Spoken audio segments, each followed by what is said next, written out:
Empathy in the healthcare setting is actually very painful.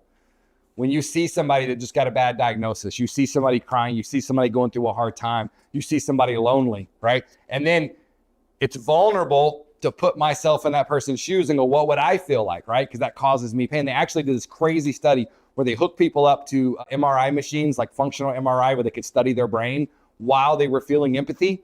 And guess what? The pain center of the brain, the center of the brain, like, ow, that you feel pain in, that's the part of the brain that lit up when someone was feeling empathy.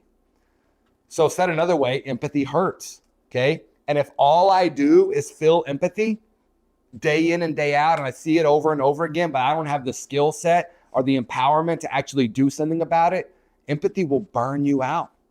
It'll make you not want to get up in the morning, right? Here's the cool part. I already gave you the definition of compassion up here.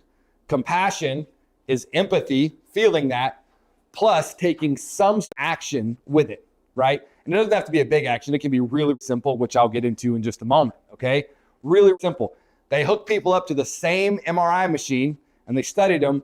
Guess what part of the brain lit up with compassion? Is the pleasure center of the brain. An easier way to say this is empathy hurts. Feeling empathy hurts. It's part of the process. I have to put myself there. But compassion heals.